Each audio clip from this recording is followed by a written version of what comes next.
Hey, do you want to start speaking today? So then continue watching. Let me share my own experience.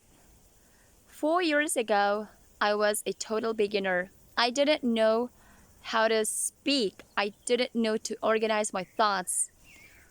My vocabulary was pretty low, and I had no idea about the accents, about the pronunciation. Okay, the easiest was for me listening.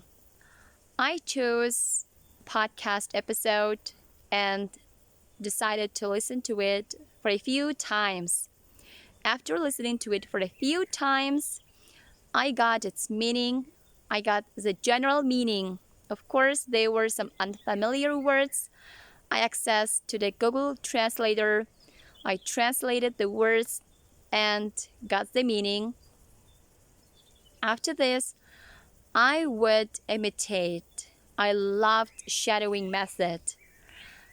Every time when I listened to it, I imitated many times. Let's say one podcast episode, like 5 times a day. I would listen to it 5 times and imitate it for 5 times and for 10 days, sometimes for 2 weeks.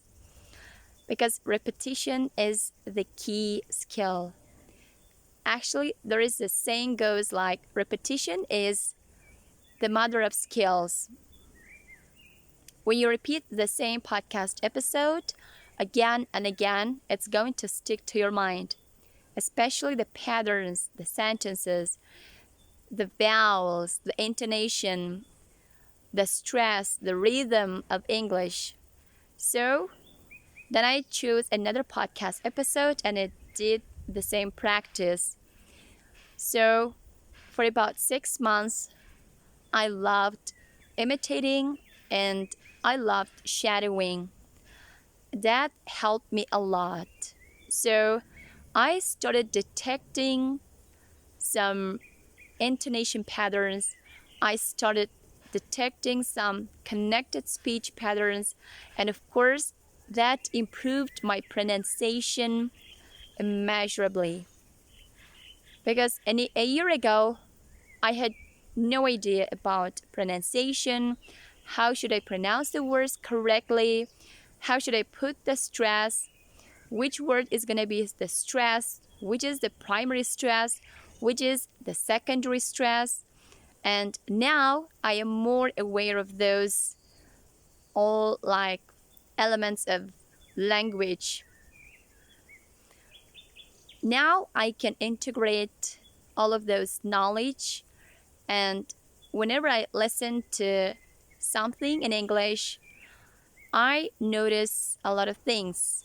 The connected speech, the patterns of language, the vowels, the intonation, the rhythm, the pace, the pitch.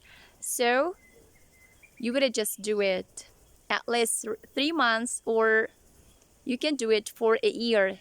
You could come across, you're going to come across with an amazing result.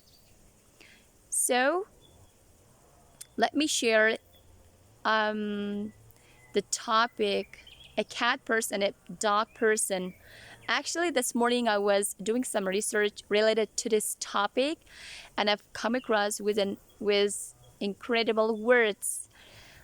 Over than 10 words I've come across, and those are, I hope, will be active in my list, in my vocabulary list.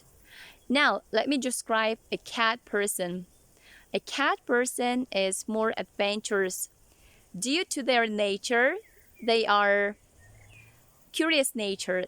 They are actually so curious about everything, and due to their curiosity, um, they love adventurous.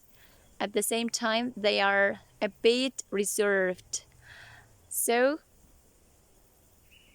even they are adventurous, they are more cautious and careful, and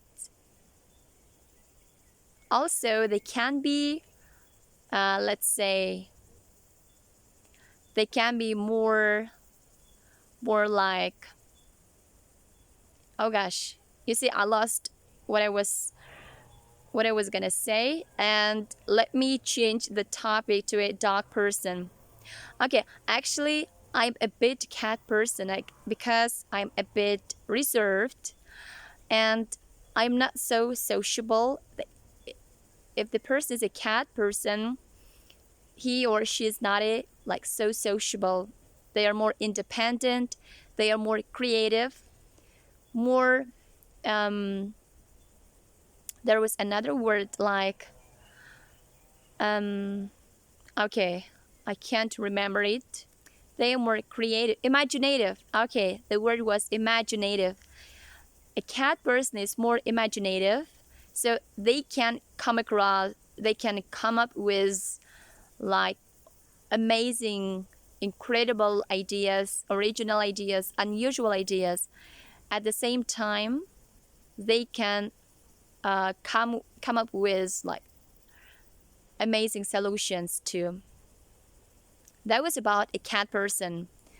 On the contrary, a dog person is more sociable, they're more gregarious and straightforward, outspoken. Okay, these are all synonyms, using the synonyms, and they're more outgoing and they are tough-minded.